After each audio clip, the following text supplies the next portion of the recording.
ഒഡീഷയുടെ തലസ്ഥാനമായ ഭുവനേശ്വറിൽ നിന്നും ആസാമിലെ ഗുവാഹട്ടിയിലേക്കുള്ള ഒരു ചെറിയ യാത്രയിലാണ്. അതിരാവിലെ തന്നെ പുറപ്പെട്ട ഈ ട്രെയിൻ യാത്രയിൽ ഭക്ഷണമെല്ലാം നമ്മൾ പുറത്തു നിന്നാണ് ഓർഡർ ചെയ്തിരിക്കുന്നത്. രാവിലത്തെ ബ്രേക്ക്ഫാസ്റ്റ് ഓർഡർ ചെയ്തത് ഖരഗ്പൂർ ജംഗ്ഷനിൽ നിന്നാണ്. സൊമാറ്റോയുടെ ഡെലിവറി ബോയ് എന്നെ നോക്കിക്കൊണ്ട് അവിടെ ഇവിടെയെല്ലാം തിരഞ്ഞു നടക്കുന്നുണ്ട്. ആളെ പുറകിൽ നിന്ന് വിളിച്ച് ഞാൻ എൻ്റെ ഓർഡർ കൈപ്പറ്റി. മസാല ദോശയാണ് രാവിലെ ഓർഡർ ചെയ്തത്. 65 രൂപയാണ് ഈ മസാല ദോശയുടെ വില. മസാല ദോശ ഒരു ആവറേജ് എന്ന് പറയാനേ ഉള്ളൂ. പാക്കിങ്ങും മോശമായിരുന്നു. പക്ഷേ കൂടെ വന്ന ചട്ടണിയും സാമ്പാറും വലിയ തിരക്കേടില്ലായിരുന്നു. ട്രെയിൻ പിന്നെയും കുറേ ദൂരം ഓടി. ഉച്ചക്കത്തെ ഭക്ഷണം നമ്മൾ ഓർഡർ ചെയ്തിരിക്കുന്നത് പശ്ചിമ ബംഗാളിലെ ശാന്തിനികേതൻ എന്നു പേരുള്ള ഒരു സ്റ്റേഷനിൽ വെച്ചായിരുന്നു. സൊമാറ്റോയിൽ നിന്ന് തന്നെയാണ് ഈ ഭക്ഷണവും ഓർഡർ ചെയ്തത്. 150 രൂപയാണ് ഈ ഭക്ഷണത്തിന് വില.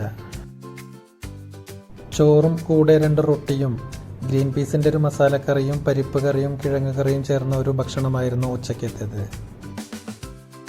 നമ്മൾ മലയാളികൾക്ക് പൊതുവെ ഇഷ്ടപ്പെടാത്ത ഒരു രുചിയായിരുന്നു കറികൾക്കെല്ലാത്തിനും. അതുകൊണ്ടും ഇതും ഒരു ആവറേജ് എന്ന് മാത്രമേ പറയാൻ പറ്റുകയുള്ളൂ. വൈകുന്നേരത്തേക്കുള്ള ഭക്ഷണം ഓർഡർ ചെയ്തിരിക്കുന്നത് പശ്ചിമ ബംഗാളിലെ മാൾഡ സ്റ്റേഷനിലുള്ള ഹാജി ബിരിയാണിയായിരുന്നു. ഹാജി ഹോട്ടലിലെ ഒരു ജീവനക്കാരൻ ഈ പൊതി നമ്മുടെ കയ്യിൽ കൊണ്ടുതന്നു. 150 രൂപയായിരുന്നു ഈ ബിരിയാണിയുടെ വില.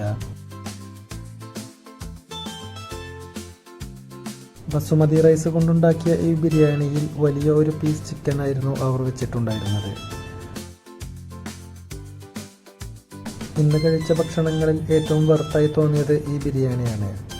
അത്യാവശ്യം ഫ്ലേവറൊക്കെ കൂട്ടിയുണ്ടാക്കിയ ഈ ബിരിയാണി കഴിക്കാനും വളരെ നന്നായിരുന്നു.